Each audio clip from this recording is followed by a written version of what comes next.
Have you ever tried to remember a password but it just slips your mind? Or have you ever forgotten the name of a new acquaintance the next day, despite of remembering their face? We've all been the victims of a faulty memory, left grasping for information we know is to no avail. Consider how often you find yourself forgetting something important. You might forget the name of someone from your past, a word you want to use, or the date of your best friend's birthday. Forgetting is a common problem that can cause minor or serious consequences. We forget much of what we read, watch, think, and encounter in our daily lives. Why and how do we forget things? What causes our brain to forget?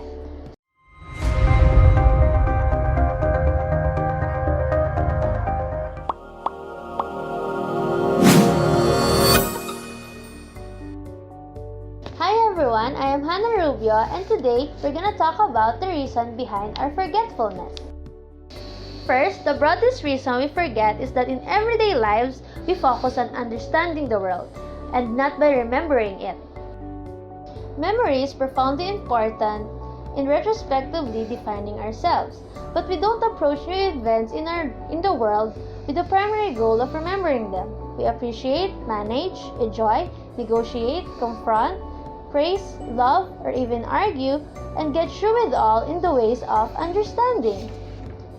For example, we go to a basketball game not to remember it, but to enjoy ourselves at the ballpark. We don't walk along a nature trail with the goal of remembering the walk. We don't set out from our homes in the morning with the goal of memorizing our day. We do remember some aspects of the basketball game and the specifics from our walk, and the episodes at work or at school, but only as a byproduct of comprehension. Memory research and popular writing have placed too much emphasis on memory. The situation in which we concentrate our attention on remembering are actually very limited, such as studying for an exam, preparing a presentation, trying to learn people's name. In everyday life, we do not focus on remembering what we do, we focus on doing it. It's no coincidence that the people who study memory and its imperfections are the very same people who give classroom exams. We attend to the presentation and therefore we forget. We live our lives moving forward, comprehending, acting, and reacting. It should not be surprising then that we occasionally walk into a room and we forget the reason why we came in. When we decided to go into that room, we had a specific action in mind, something to accomplish, but we were focused on carrying out that action and not on remembering it. Second, forgetting helps us live with the pain and traumas of life. If after a painful breakup, the loss of a parent, a spouse, or a very troubling event, most of us find that eventually eases the pain, but it's not physical time that causes pain to diminish. Vivid emotional details become less accessible to unconscious experiences. The edges of memory are smoothed over, and painful memories diminish in intensity. The recently discovered system of cannabinoid neurotransmitter in our brain demonstrate the central importance of both living in the present and dampening the effects of memory. The cannabinoid system heightens sensory experience and disconnects the intrusion of memory, placing us more in the perceptual moment and cushioning us from the memories that might distract us or cause us pain. Which brings up a question currently being debated in the medical and psychological communities. If we could wipe away the effects of a deeply unpleasant memory, should we do so? Beta blockers such as propranolol can diminish the emotional effects of traumatic memory and can be considered a medicine for reducing the disturbance from these memories, such as easing the symptoms of post-traumatic stress disorder. Should our painful memories be maintained to teach us lessons about the world, or should the pain of those memories be treated like unpleasant physical symptoms and reduced or eliminated? Whatever one's position in this issue, we can agree that forgetting unpleasant events has value to us. Not only but also, forgetting has practical benefits and actually enhances some recall. There are clear advantages to forgetting outdated information, such as where you parked your car yesterday, or the details of a former long-term relationship. In fact, There are situations in which forgetting helps you learn, which acquiring a second language, for example. It is useful to suppress memory of your native language. More broadly, forgetting helps memory.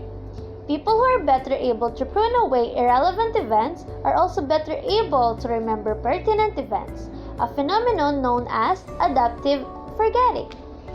In like manner, according to Elizabeth Loftus, one of today's best-known memory researchers, the four major reasons why people forget are retrieval failure, interference, failure to restore, and motivated forgetting. For instance, have you ever felt like a piece of information has just vanished from your memory? Or maybe you know that it's there, but you just can't seem to find it. The inability to retrieve a memory is one of the most common causes of forgetting. So why are we often unable to retrieve information from memory? One possible explanation of retrieval failure is known as decay theory. According to this theory, a memory trace is created every time a new theory is formed. Decay theory suggests that over time, these memory traces begin to fade and disappear. If the information is not retrieved and rehearsed, it will eventually be lost. One problem with this theory, however, is that research has demonstrated that even memories which have not been rehearsed and remembered are remarkably stable in long-term memory. Well, another theory known as interference theory suggests that some memories compete and interfere with others' memory. When information is very similar to other information that was previously stored in memory, interference is most likely or more likely to occur. The two basic types of interference are proactive interference, wherein an old memory makes it more difficult or impossible to remember a new memory, and retroactive interference, which occurs when new information interferes with your ability to remember previously learned information. While interference can make it difficult to remember some things, there are things you can do to minimize its effects. Rehearsing new information is often the most effective approach. By essentially overlearning new things, it is less likely that old information will compete with new. Sometimes, losing information has less to do with forgetting and more to do with the fact that it never made it into the long-term memory in the first place. Encoding failures sometimes prevent information from entering long-term memory. In one well-known experiment, researchers asked participants to identify the correct US coin out of a group of drawings of incorrect coins. Try doing this experiment yourself by attempting to draw a coin from a memory, and then compare your result to an actual coin. How well did you do? Chances are that you were able to remember the shape and color, but you probably forgot other minor details. The reason for this is that the only details necessary for distinguishing coins from other coins were encoded in your long-term memory. And identifying a coin does not require knowing the exact image or words found on the coin, because this information is not really needed. You have likely never taken the time to memorize it and commit it to memory. And sometimes you may actually work to forget memories, especially those of traumatic or disturbing events or experiences, just like what I said a while ago. Painful memories can be upsetting and anxiety-provoking, so there are times we may desire to eliminate them. The two basic forms of motivated forgetting are suppression, which is a conscious form of forgetting, and repression, an unconscious form of forgetting. However, the concept of repressed memories is not universally accepted by all psychologists. One of the problems with repressed memories is that it is difficult, if not possible, to scientifically study whether or not a memory has been repressed. Also note that mental activities such as rehearsing and remembering are important ways of strengthening memory. And memories of painful or traumatic life events are far less likely to be remembered, discussed, or rehearsed. Given these points, clearly, forgetting can be troublesome, especially given the importance people place on being remembered. The philosopher Avishai Margalit relates the story of an army colonel forgetting the name of a soldier under his command who was killed in a battle.